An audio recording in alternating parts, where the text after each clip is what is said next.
Okay, Wake. There's a button over there that opens the door.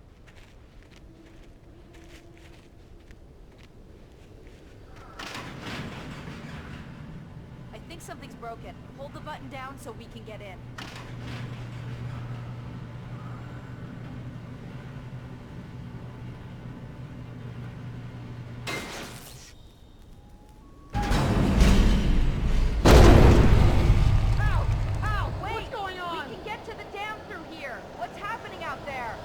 You guys go ahead and find Weaver. She should be in the dam now. I'll have to make it alone through the top. Okay, wait. Good luck. Don't get yourself killed. Now, Please, be careful. I'll take good care of Barry, Wake. You just look after yourself.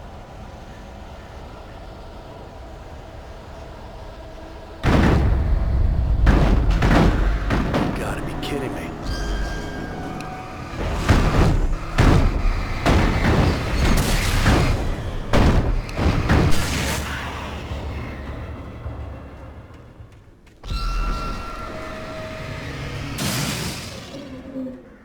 Down, boy.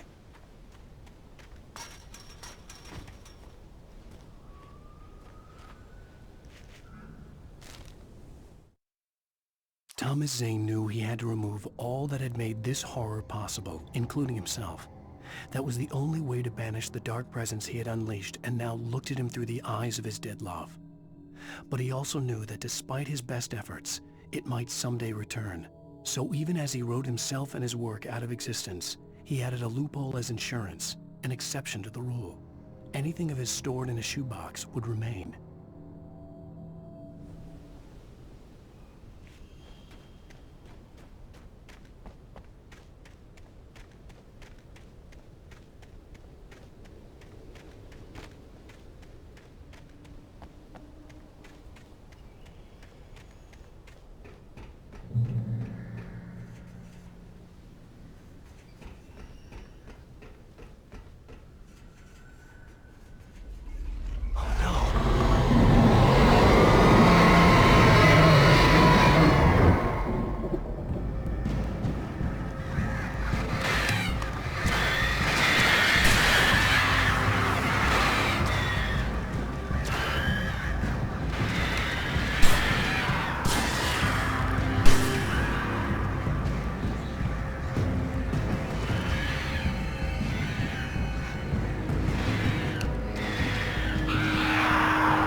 I was ridiculously outnumbered. The searchlight could even the odds.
last chance to take. Don't worry about the noise. We're safe here. I have looked after the well-lit room for many, many years now. There is no shadow in the well-lit room. The hour is fail-safe, and all the bulbs are numbered and changed regularly based on their make and model. Right.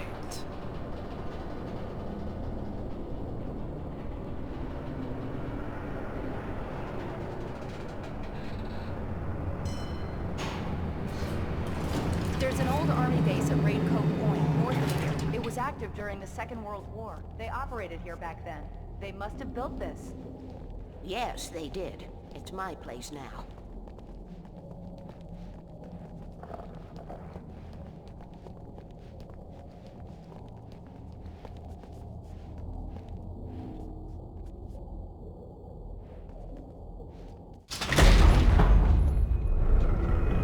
Take it, and I won't need to worry about the room anymore, because 6 and 33 and 118 need changing soon, and I don't want to climb up the ladder to change them because it's very late, and I'm tired. And if you take it, I won't have to do that anymore. The page was autobiographical, a memory from my childhood. But I didn't write this. It was a page written by Thomas Zane. None of them were supposed to exist anymore. Alan, 7 years old, would fight sleep to the bitter end. When he did sleep, he soon woke up, screaming, the nightmares fresh in his mind. One evening, his mother, sitting by his bed, offered him an old light switch. She called it the clicker, and flicking the switch would turn on a magical light that would drive the beast away. To imbue the talisman with all possible power, she added that it had been given to her by Alan's father. Alan never knew him, and anything of his took on mythical proportions in his mind. With the clicker firmly in his hand, Alan finally slept like a baby. Now, almost 30 years later, Alan thought of this as he stood on the rim of Cauldron Lake, the clicker in his hand. He took a deep breath and jumped. My mind swirled. I'd given the clicker to Alice, yet it was here. Zane had written it into existence, in a story I had written. I can get to her now. I can finish this.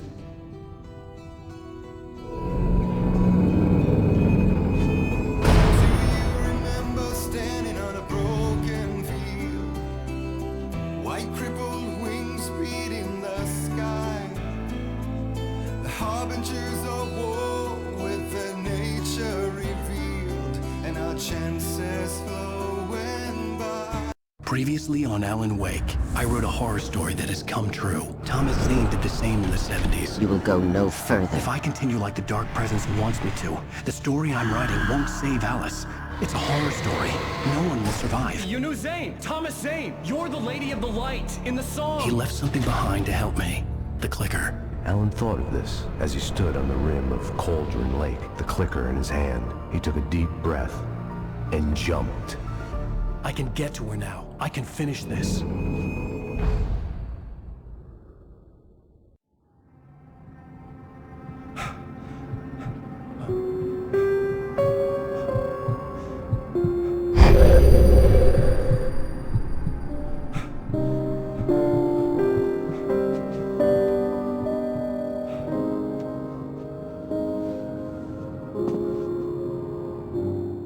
I had a hangover. My head was about to explode and the light hurt my eyes. I needed my sunglasses and painkillers to dull the pain. In one of my finer moments of self-deception, I swore to quit drinking.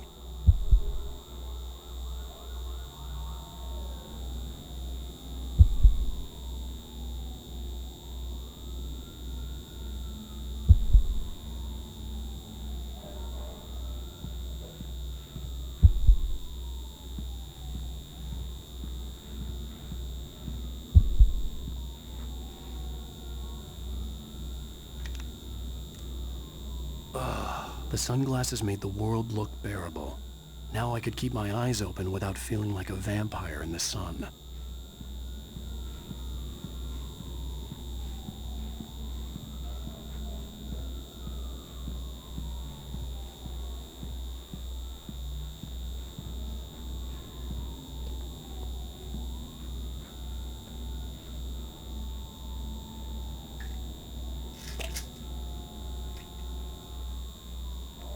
pills worked fast. The prospect of being awake started to seem bearable again.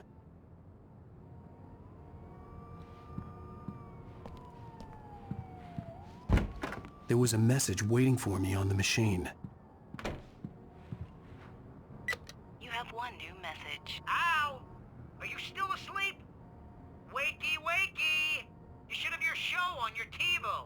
If Alice wasn't too mad to record it. She called me earlier and really chewed me out. Yeah, we went a little overboard last night. But parties are a part of this business. Al, look, I'm saying this as your friend. She's not doing your career any favors by trying to run your life like that, okay? I'll talk to you later, Al. Watch the show!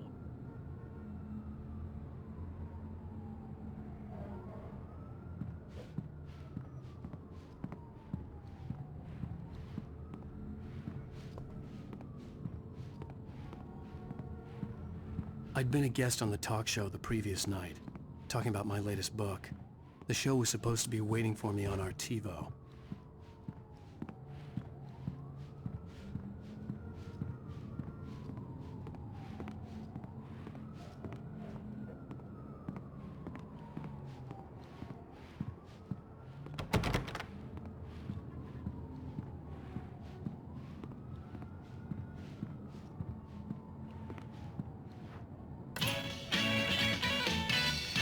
Ladies and gentlemen, welcome back to the Harry Gallet Show.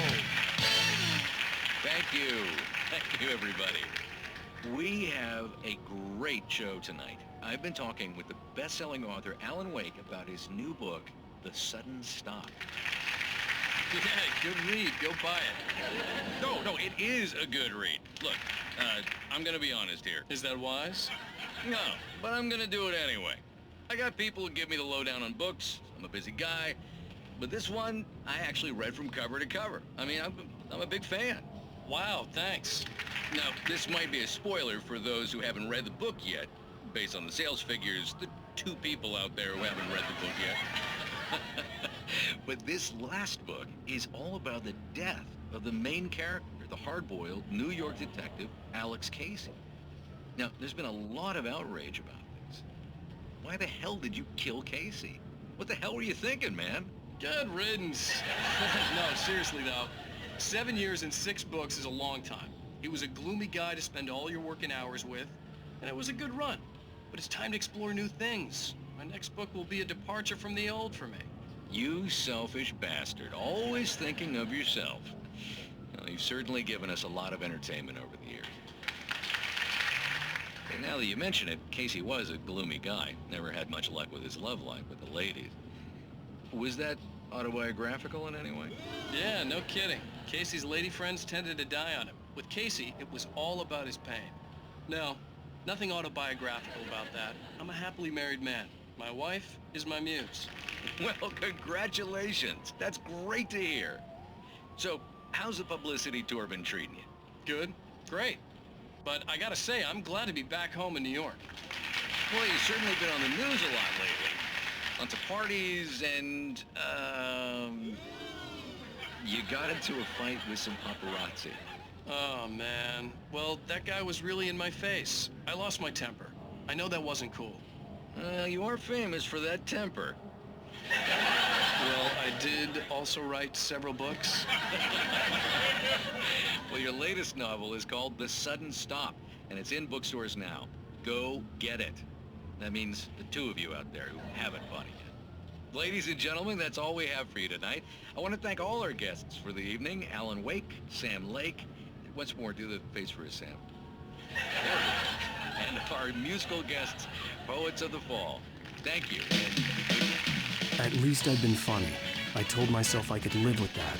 Hey, honey. Did you watch the show? I didn't say anything stupid if that's what you want to know. Okay, Grumpy. You want an announcement or something? Are you going to start with me about drinking now? You know what?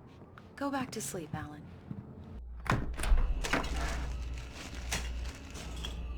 What? Now you can't even talk to me? Well, this morning I was angry because you said you'd be home at midnight and you showed up at 7 a.m. and passed out in mid-sentence. Now I'm over it. Are you angry? This goddamn tour. It's gotten out of hand. Oh, honey. It's almost over, right? We can get back to normal. Then you can start writing again. I'm sorry, honey. Alan, you're not thinking straight. Just take a shower and go back to bed, huh? Yeah, you're right, honey. I'm sorry. Once this is over, let's go away together. A vacation. Just you and me. Some peace and quiet.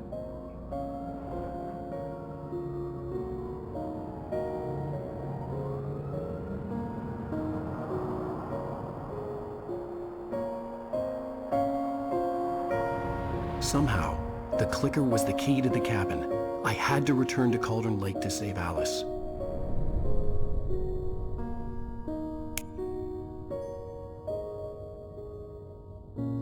I'm going back to the lake to finish this. I'm going to write an ending to the story in the manuscript on my own terms, to make it all right. Why can't you just write it here? The last page is still in the typewriter. I need to read it first. Everything needs to be just right. Zane tried to cut some corners, and it didn't end well.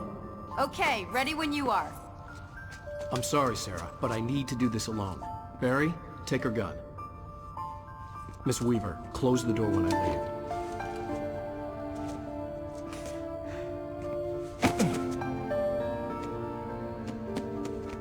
Good luck, Al. See you later.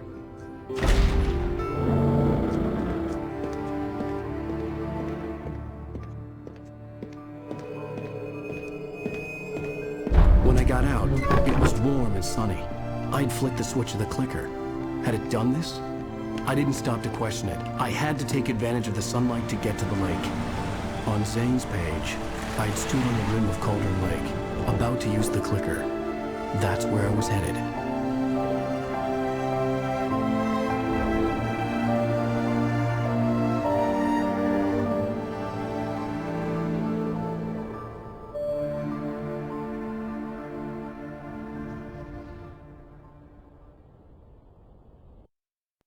Alone, in daylight, surrounded by the beauty of the Pacific Northwest landscape. It was hard not to let doubt creep in one last time. I could still chalk everything up to a dream, a delusion. I had enough imagination to make up something like this.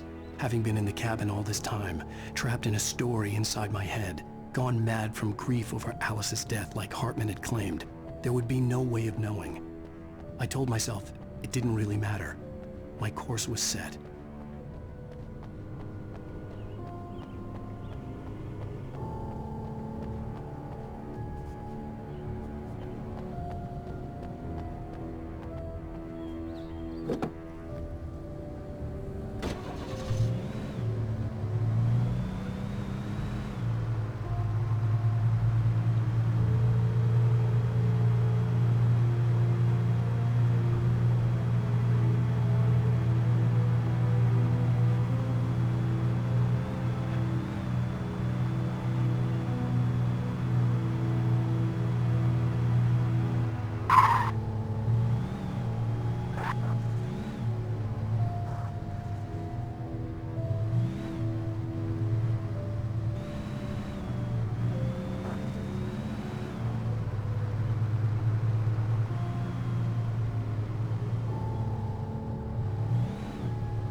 It touched me.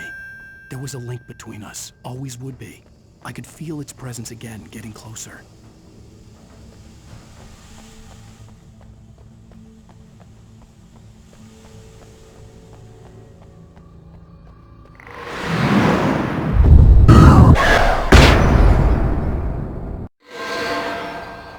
I will kill your wife.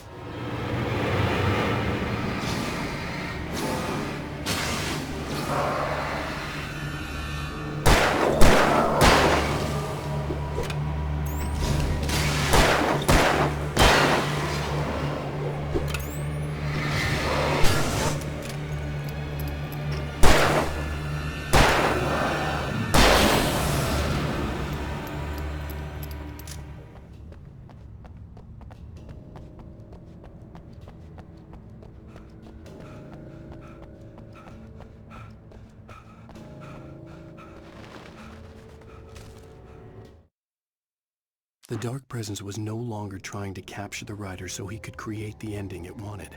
The writer knew too much. He was too strong. And he carried a weapon left behind by Thomas Zane, something that could hurt it. Now, the darkness was doing everything in its power to simply stop the writer from ever reaching Cauldron Lake and the dark place it came from.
Based on the signature in the motel register, Agent Nightingale had stayed here, in room number 2.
This had obviously been the room where Agent Nightingale had stayed when he hadn't been busy harassing me.